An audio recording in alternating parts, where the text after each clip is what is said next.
appreciate everybody on. This will be archived, and let's go ahead and jump into the conversation.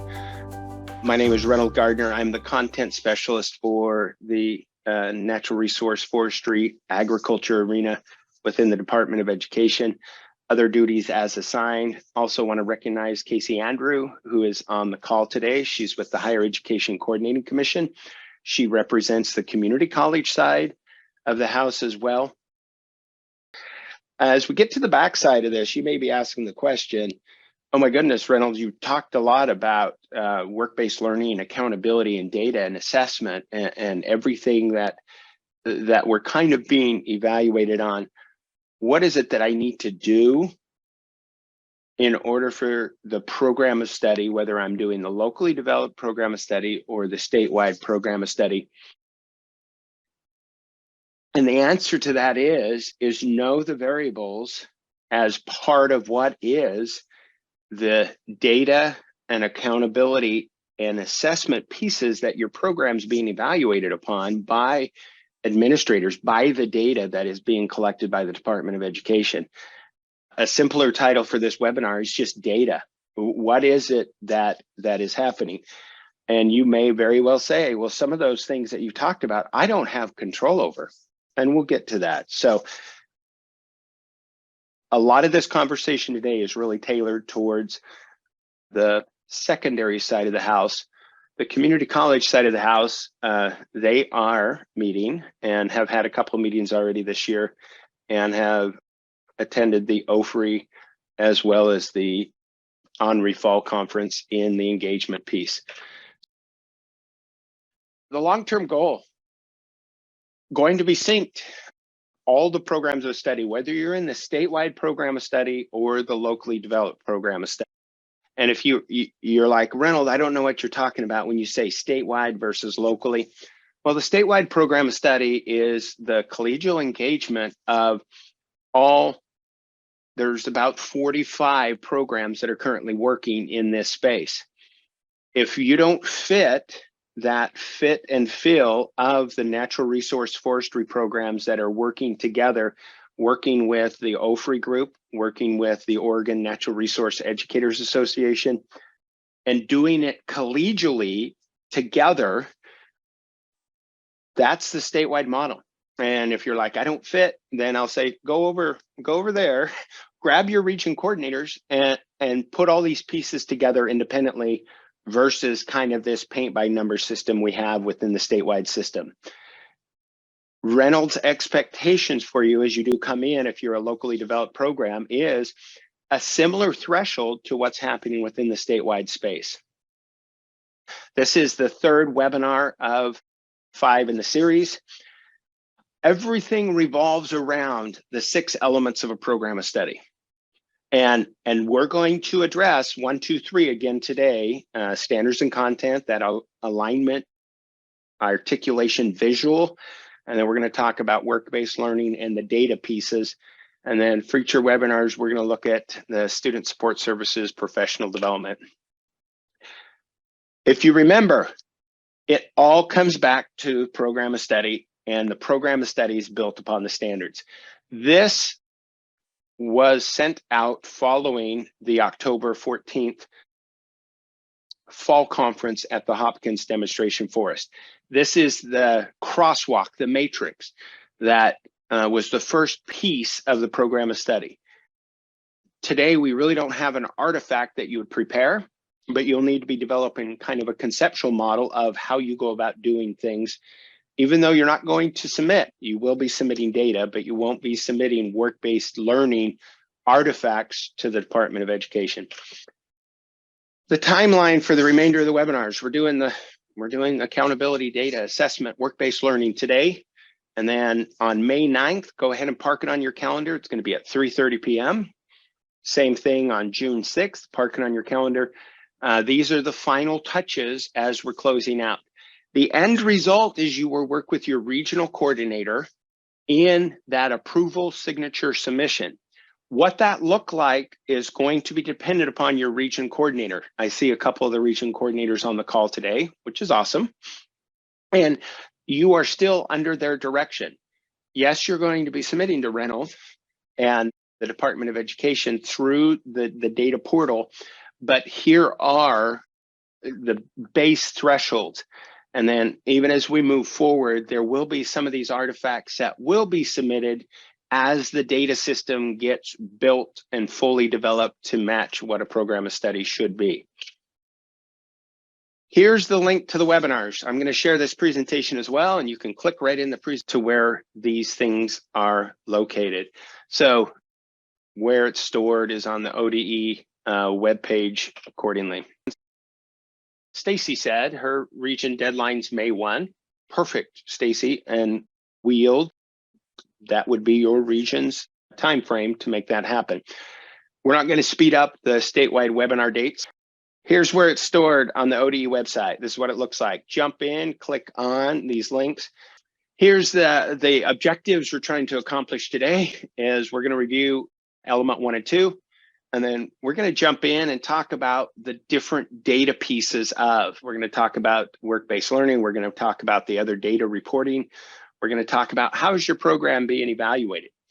And a lot of that's a local conversation. The agency isn't akin to jumping in and teasing out. And then what are the other data elements associated with Perkins? Program of study, I've already said it before. Everything revolves around this. Element number 1 of the program of study is standards and content. We shared the crosswalk that was presented on October 14th. This is a paper document. You will not submit this to me in the update. You will see these standards listed within the update, and you need to go in and identify what course you're identifying. It doesn't mean that you're providing a master's level, an associate's degree level. Students are receiving exposure to a particular standard content prepared to enter into the natural resource arena. Element number 2, covered at the OFRI Professional Development Conference.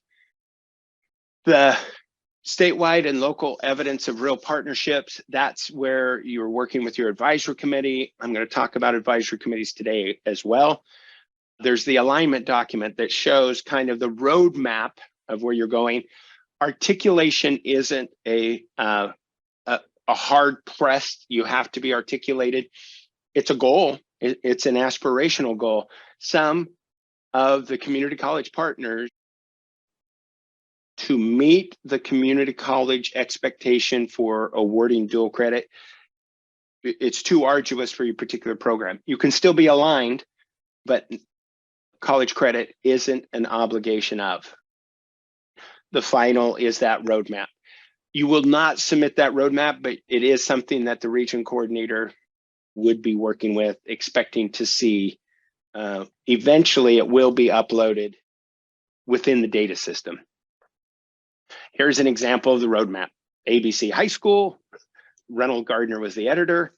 Over here on the right-hand side was the natural resource courses that were made available and where community college credit, university credit was being provided to the respective grade thresholds. The element of professional development within that alignment and articulation, our community college partners attend with us, participate with us. The collegial engagement, what is one of the requirements of the statewide program of study? You're attending the fall conference, you're attending the OFRI conference. There's 2 conferences that are required of it. I know Henri does have a spring conference. That's purely optional. That's working out with your local agency as to whether or not you attend that. But these 2 are the required. Let's jump into the thick of what this webinar is about. Work-based learning. And I'm not going to read this word for word, but it is giving students exposure to what is expected in the workplace. This was a new element associated with Perkins 5. Perkins 4, we didn't have this.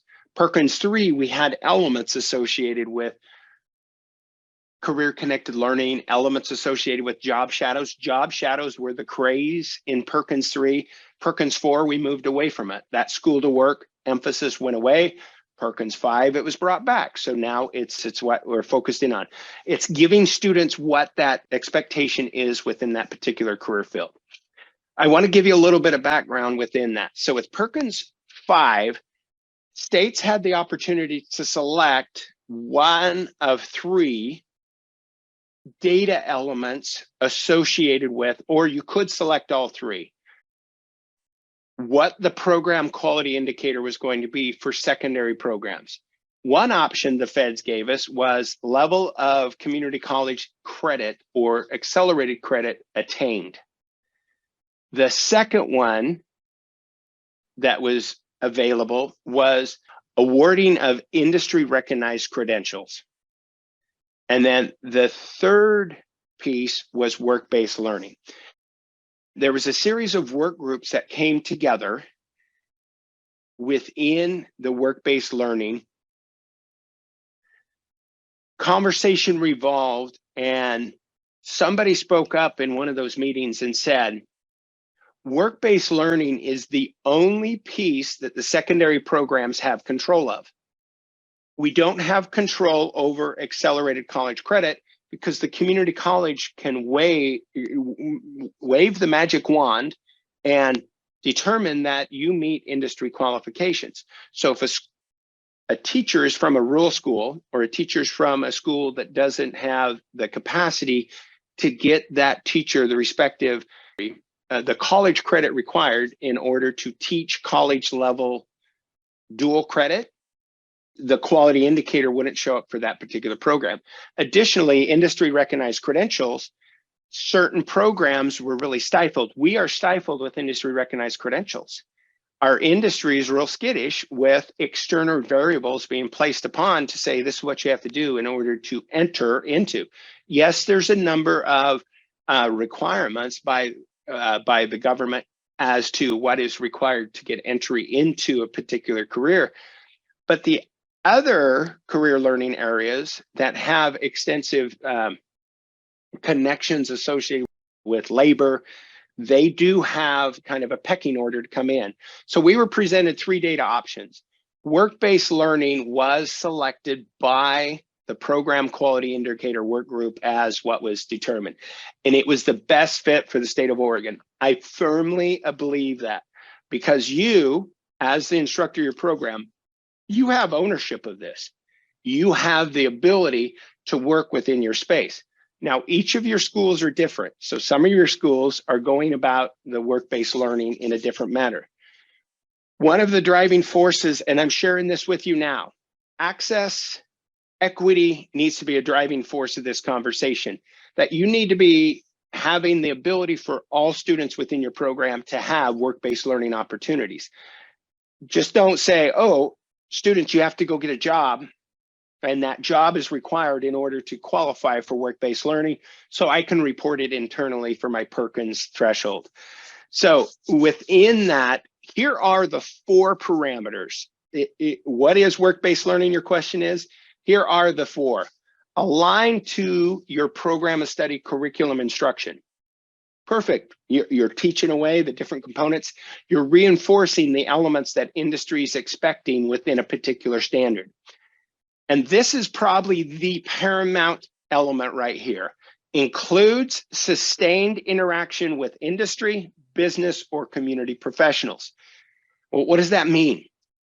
Well, are students getting exposure to, and they're mindful of it over time?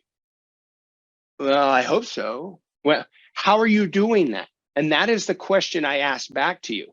Now, industry or business community professionals, everybody who's teaching within the CTE space has 2,000 hours or a guided hour structure to get industry exposure. Additionally, as you work with your advisory committee and say, here's the elements that I'm trying to simulate to give students work-based learning exposure, that's how you give them that opportunity. Now, there's different vendors that are coming online and saying, buy our program, buy our software, buy our simulation. Your students will ride side by side and experience what a real world working person does, and it only costs X amount. You do not have to buy a package in order to accomplish this. And I'm going to talk about some examples coming on. Be offered in person, virtually, or simulated workspace setting. You have the flexibility about how that goes about doing it. there are a number of virtual packages that are available. And in other career areas, I think that makes sense. Having an online video game design program of study, and they're working with a mentor elsewhere, and they're sharing code back and forth, could be appropriate. Telling a student they have to go to Seattle to enroll at an online video game or a video game workshop, no. And it leads to earning of credit or outcome verification. Now, those of you that have safety protocols within your programs, which I hope all of you do, have I ever showed up and asked for your safety tests associated with your student engagement? The answer is no. As an educator, you are awarding credit or showing where students are demonstrating these pieces. I am confident that every program that we're talking about right now, that you have exposures to students over time where they're giving opportunity to demonstrate proficiency associated with student learning outcomes of work-based learning. Now, what are those? I leave that to you. We could get ONRE, our Oregon Natural Resource Educators Association, to create a subcommittee. Let's create a rubric, and I'm going to show you a sample rubric here shortly. So here's different options. Workplace simulations. This could be a greenhouse, a land lab, a forestry. It can be on your daily experience. Student placement, a student who's involved with a work assignment associated with paid or unpaid, that could count. And as you're working with your students and they set a goal, I want to get a job, I'm going to be working for the city park service. Perfect. What are your goals associated with that? And that could qualify. Now, don't make that as an expectation that every student needs to go get a job at city parks. You don't have the capacity or the bandwidth to do it. Let it fit where the student's need is. School-based enterprise. If you have a school-based business associated with, a number of the programs do fundraisers, a number of the programs do wreath sales, a number of the programs do, that could qualify as a student-managed natural resource related business. Service learning. You go out as part of your outreach, you're doing timber stand improvement. You're doing wetland mitigation. You're working with industry partners in that space. Perfect. Service learning counts, and it can happen during the class time. So research. If part of your research or part of your program is students identify a research project within the natural resource spectrum, and they implement the scientific procedures to come up with their hypothesis, they test their hypothesis, they work forward, they put on a science fair demonstration. What better way to demonstrate the components of and fits that student's particular need? Now, the question, who is their industry partner? Well, was that the teacher? And I would say that could be you. But in it, you're being consistent in offering the opportunities. There is a multiple way of identifying how to do this. Now, the question is how are you tracking that? How are you tracking the work-based learning within? And here is my hypothetical. Within the program, and I hate to say, oh, back when I was a teacher, but that's what I'm going to say right now. As you're doing your natural and normal activities within your school system, can you set up employment skills on a daily points that's connected to your work-based learning? Absolutely. Every time we go outside, there's a safety manager that's wearing the white hat. They're on patrol. There's a cleanup manager that's ensuring that as we come back into the classroom, that there's no muddy boot prints around that the custodians have to deal with. Inventory check in and check out. Equipment repair, lockout, tag out. If something is deemed as defective, that person for that week has the responsibility to identify it, bring it to the attention to the instructor. The instructor feels the student has the ability to repair a particular piece of equipment or an irrigation nozzle that's now defective. It's identified and it's fixed by that particular student. Supplies and material specialist. What are the inventory supplies that are working, not just the equipment pieces, greenhouse manager, crew foremen, shop managers. So there's a host of different assignments. And within that, if I was in my space, every student would have an assigned duty for that week. And at the end of the week, they're expected to give me at least a 2 to 3 sentence reflection on what their assignment was that week. And everybody's going to be the safety specialist. Safety specialist wears a white hat, white lab coat, carries a clipboard, because that's what the safety specialist does within a production setting. In that, they're going around, they're looking for faulty electrical outlets. They're looking for faulty equipment. They're looking for, so within that, and it doesn't have to be you list all of these, you may have 4 rotational assignments within your natural and normal production, and they're getting a weekly grade based upon that. That weekly grade is what you're determining meets work-based learning proficiencies. Work-based learning, the data element. So, okay, Reynold, I have this set up. I'm given a weekly grade based upon industry standards. Part of it is punctuality, part of it is professionalism, part of it is they're doing their daily tasks. Perfect. Your local program will determine what and how you go about submitting that in. If I was in your spot, all my 11th and 12th graders or students that are in their 11th and 12th grade year, whether I've had them for 1 year, 1 class, or I've had them for 3 years, I would submit a met or not met list to my CTE director or my data person to say, within the natural resource forestry program, here's the students who have met work-based learning proficiencies. And in that, it's met or not met. A good demarcation line is, would you write a letter of recommendation for that student endorsing them for one of your biggest industry supporters? And if your answer is, ooh, not that kid, that student never met the expectations associated with entry into, you got your answer. So within that, and yes, Connie, they essentially are career-related learning standards. So within that, your data system, your school will determine what that looks like. How I would do it, I would keep this list. I would meet with either my CTE director and make sure that got turned over to say, here's where we're at. Some of the schools are going with a portfolio management system, a logging system. A number of the schools have access to the agriculture ag experience tracker. That is a tool where the students are doing reflection online in an online journal, online portfolio. You do not have to use that. But if your school says, this is how we're doing it, we're doing group trail, we're doing whatever this program is that we're utilizing, you need to do it.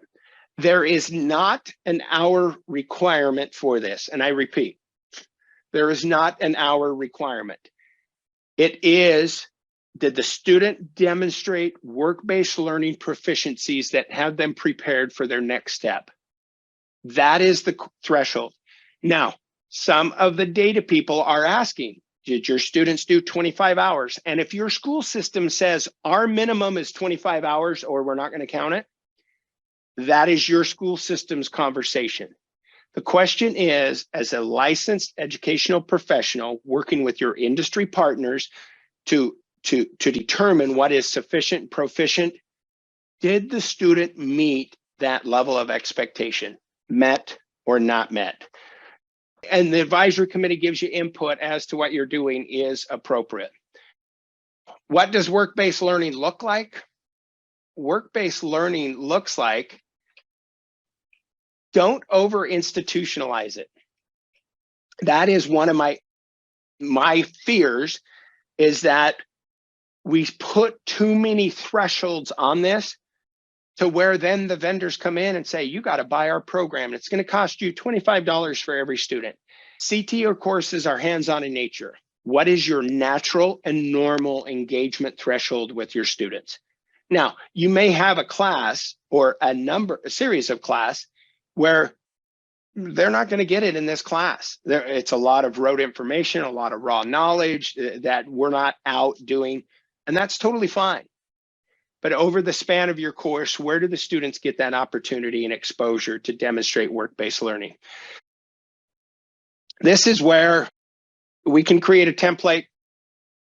There's a number of tools out there within our, the colleagues or this PLC that we're in. Send out an email to the listserv to say, hey, does anybody have a template that Reynolds is referencing? I don't have a template right now to give you, but I think we could work collegially into say, what would a rubric look like? What would a template look like that we just report met or not met? But in that, this could be a special project within ONRI. And it's the demonstration over time. And I would personally report on all students. And then that business and industry engagement. Now, do you have guest speakers come in and the guest speakers are reinforcing? Do you go to land lab sites and you have land lab experts coming in providing? So they're seeing that engagement over time. Now, what is your documentation? It could be evaluation reflection sheets that the students do at the end of each week, those 2 to 3 sentences that they're writing as, I was a safety specialist this week. What I learned this week is a lot of kids like to do things that would be deemed unsafe, and it really opened my eyes, and I need to be more conscious where I'm working. Your gradebook's your documentation. At the end of that week, you go through and you assign the point values. And it could be a simple dot in the gradebook that they met it. If there's no dot, there's no met. It could be out of 10 points. It could be plus or minus. You get to decide. Here is a sample, and you can go online and type in work-based learning rubric, and you're going to find dozens. And I don't know where this one came from. I think it was one of my Aggies shared it with me. And I said, this could work. If a student's doing a research project, they're taking on a project, and then they do the reflection on it. And this is submitted back to the teacher, and the teacher uses this rubric as an example. Don't over institutionalize it. Your school is going to be reporting. I'm going to share an example. Natural resource forestry education is hands-on. We have our classroom space. And within our classroom, we also have our FNRL. We also have work-based learning.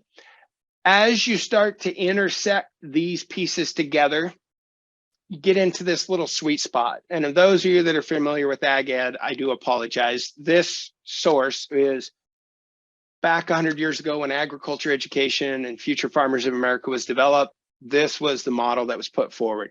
But in that, as you start to stack them together, I want to talk a little bit now, and I'm going to run really fast because this is Perkins data. And these are things that Perkins asks for that's really unrelated to you. And it's more than just secondary career pathway funding. And here is how programs are being evaluated. So within this, on an annual basis, the June 30, your school submits data to the Department of Education, which includes everything. It includes attendance, it includes graduation, it includes final grades. Part of that, Perkins requires to extract information about how your students are performing, specifically CTE students. And as I show you that table coming up, you'll say, Reynolds, I'm not a science teacher. I'm not an English teacher. I'm not a math teacher. Why are these performance measures we're being held accountable to? That's the federal equation. The feds are saying, here's the Perkins data. And as part of that total educational system, what are you doing to provide supports within that? And then the question is, what data are you being held accountable for? Work with your Perkins grant manager, work with your Perkins coordinator, and find out, show me my data, show me how we're being evaluated. Now, if your program is not meeting the state benchmarks, which I'm going to show you those benchmarks shortly, your program could be put on a corrective action plan. where your grant manager says you can only spend money on trying to strengthen these areas where your program is deficient. Additionally, you could be looking at the grant managers looking at, here's everybody in our school, here's everybody in our region. And then as a state, if we're failing to meet one of our performance measures, as a state, the state gets put on a corrective action plan. The state has not interceded and told anybody you cannot spend money in a given area unless we do look to the grant managers to say your region is low performing in a given space. What are you doing to strengthen that? Now, part of integrated guidance, the new buzz that's happening within the school system is looking at the data, engaging community members. What are the needs of the school? Well, Perkins is asking that same thing. That's why Perkins is part of integrated guidance. So in that, what are you doing? What is your data? What is it telling you? And what are you doing to improve? Here are the Perkins performance metrics. There are 8 total performance indicators. Graduation rate, the extended graduation rate, reading, language arts, math, science, post-secondary placement. This is a bit of a bugger because we use a clearinghouse to find out, but if a student totally falls off the grid, and hopefully we can find it in the placement clearinghouse, but you can see the goals for each of these areas. Non-traditional program concentration. This is by gender. Within the natural resource program, this we apply within that. Think of males in the nursing program. Think of females in a welding program. Think of females in a construction program. So non-traditional program concentration. And then the last one, 5S3, is program quality work-based learning. The adjusted targets for 21-22 last year was 12% of the students in the state would be achieving that. It's a brand new, that was year 2 of that performance target. For 2022-23, our goal is 20%. And within that 20%, and then moving forward 23-24, 25%. So here are the data pieces. And if this is the first time you've ever had a data conversation, when you get off the phone right now with me, call up your region coordinator, your grant manager, and say, Reynolds is talking about data. What do I need to do? Well, that's a conversation at your local space. Now, if you look at this and you look at the data that you have in your space and you're like, that data is totally wrong, I'll say, okay, what are you doing to fix it? Why are the data pieces not getting into the data machine? Why is your school? This is what was submitted through your program update. This is what was being submitted through your CTE data machine. So work with your school system, work with your region coordinator to have those questions accordingly. Perkins data terms, and I'm going to blow through these rather quick. CTE participant, secondary, student takes a half a credit in the secondary side, they are a participant. CTE concentrator, that they take at least 2 credits within. Concentrator is the heavy focus on what we're reporting to the feds. Completer is not an ODE collected data point, but could be used locally. So what are the variables of your program? Which courses were identified as kind of the required courses? And don't think of it as a prerequisite, but within your program update, you identify how many total credits are required to be a completer. And you also identify what courses or which courses are. And you could say, we have 3 credits required to complete, but you only identify 1 class. And it could be that intro class plus 2 additional credits to meet that completer status. That completer threshold is a conversation you have locally. Additionally, I have not been asked as a content specialist to open the books and go through and start having conversations with programs that are lacking to have adequate number of concentrators, a whole bunch of participants, but no concentrators. But if you are having a whole bunch of participants, they take a half a credit and then they don't continue on, that would be a conversation within. Why? Now, if it's a master schedule conversation, work with your school system, and master schedule is a juggernaut. But if it's they're being turned off from the profession for whatever reason, what is that piece is? How can you engage with your industry partners? How can you fix those elements associated with? Data conversation, it's more than just getting the secondary pathway funding. And a lot of people freak out that the data is wrong because the secondary career pathway funding information is not correct. I should have more money, Reynolds. Work with your grant manager. Look at the statewide, regional, and local data and compare yourself. Are we achieving at the same threshold as others in the state, as others in our region? Work with your administration, work with your CT directors, work with your advisory committee. This is where the data conversation is real. And when you're making an argument to your grant manager about Perkins investments associated with data, you have a much stronger case to get those items funded to meet the needs, working with your advisory committee.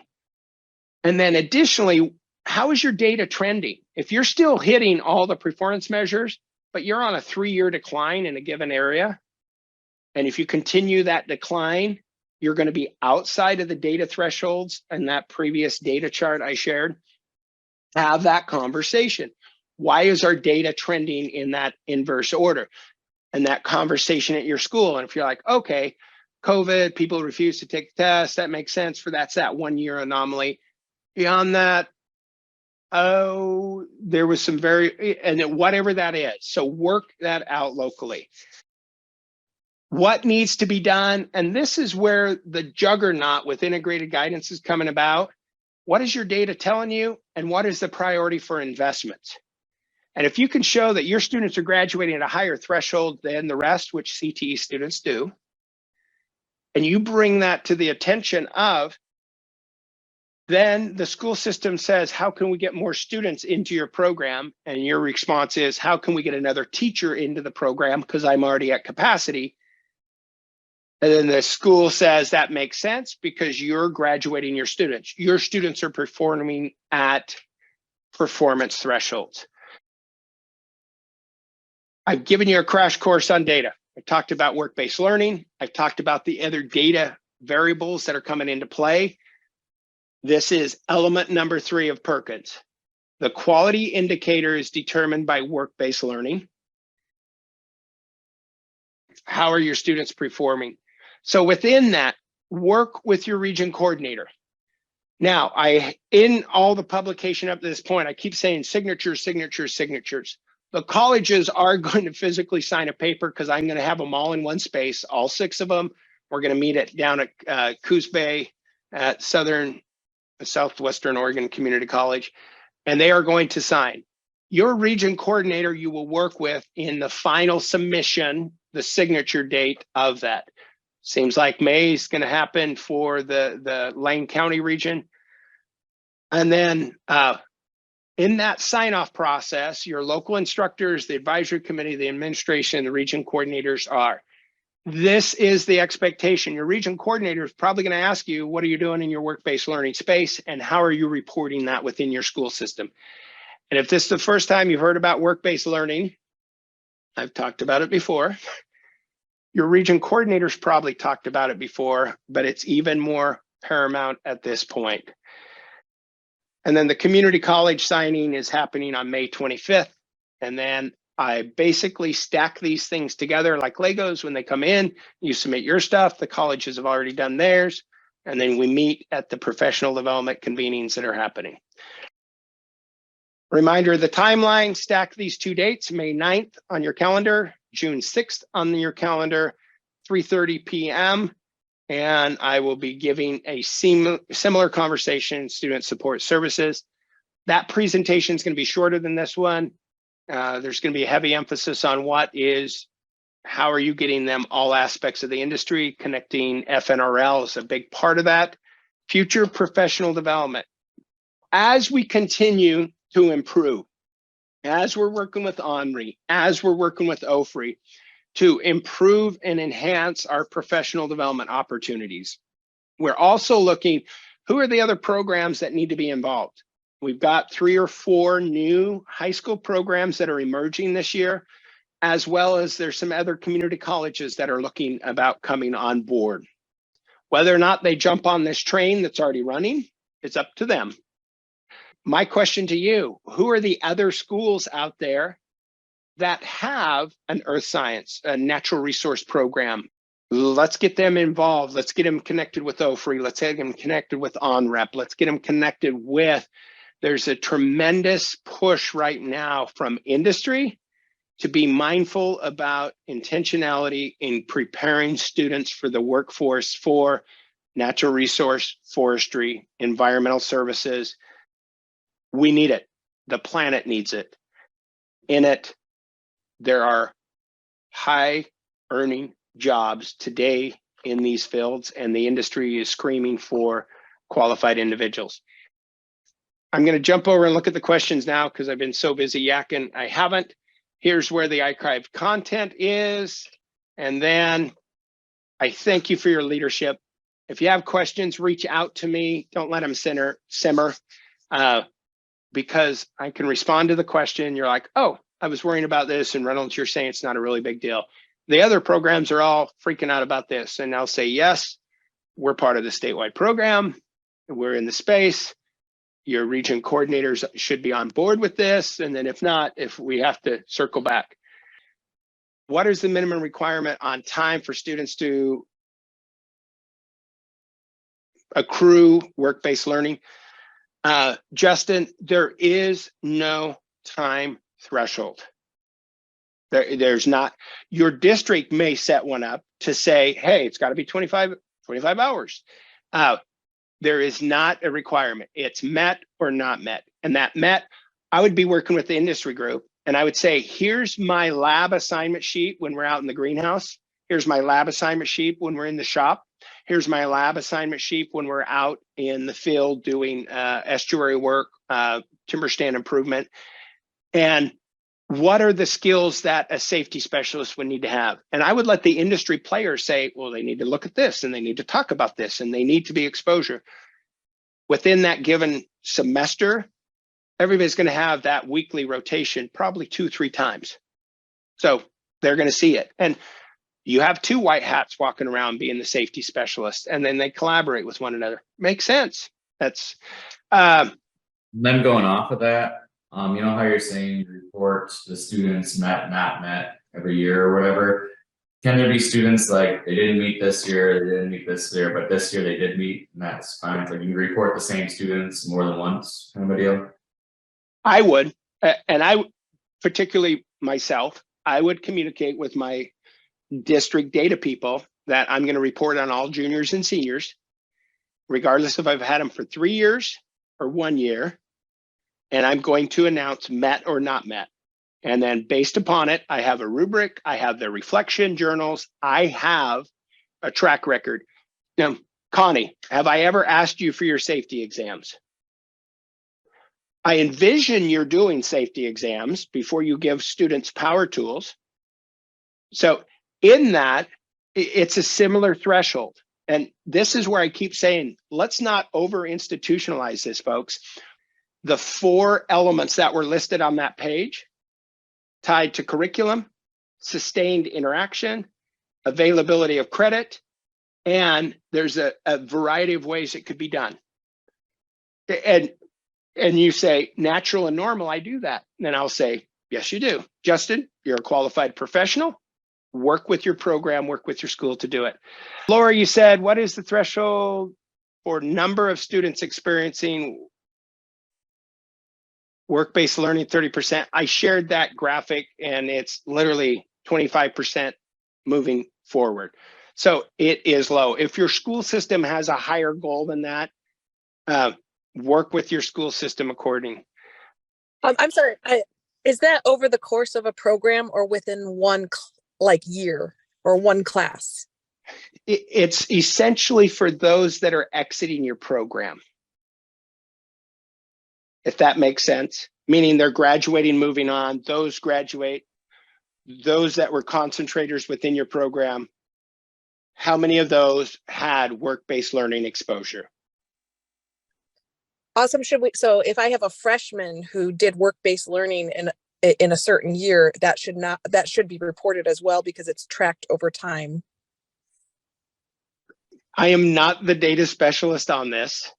And the nature of your program, and I know the complexities of your school system, I would talk with your data system and your leads. You'll have freshmen that meet work-based learning expectations. It doesn't mean they've mastered all of the skill sets. They show up time, they're responsible, they're curious, they're doing the safety protocol. They are doing the expectations associated of a workplace environment.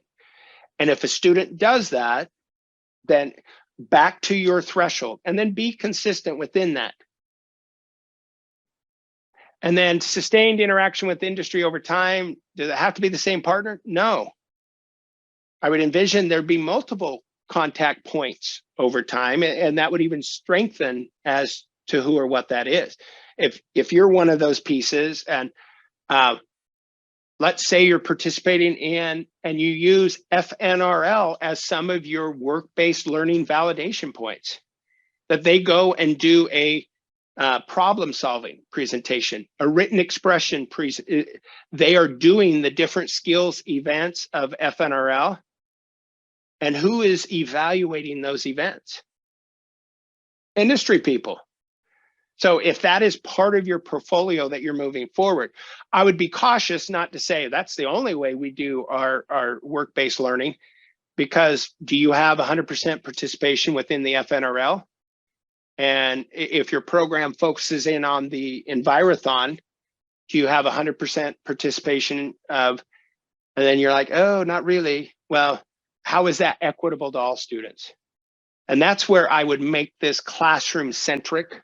Or can it be something like one guest speaker one day and another industry person service learning the next month? The answer could be within your situation. Now, if it's just a guest speaker that shows up and says, this is what we expect, but that matches up with your rubric, you're reinforcing your rubric. But if it's a guest speaker that just is like a rock skipping off the top of the pond and doesn't have any engagement within, so I leave that to you and your discretion, Laura, as to how and where that would be. Josh, you said with so many students opting out of state testing and the state pausing essential skills or reading, math, language, science, getting stuck around the metrics, doesn't that fair and accurate you're 100% correct. So you see your data and you know why the data's problematic there. You've got the anecdotal information as to what your data is. Now, internally, what are the other data points that your school system already works with that you can say, our reported data was X, but we know our students are right here. And that's actually much higher than what the state performance assessment is. That's the question to have locally. And don't just say, oh, ODE's data is wrong. Our school's broken and we can't. You're having that anecdotal conversation locally. And then what is the date in June? The date in June is at the threshold. By June 30, essentially your data machine is pushed up. That is the conversation in June, and then work with your region coordinator.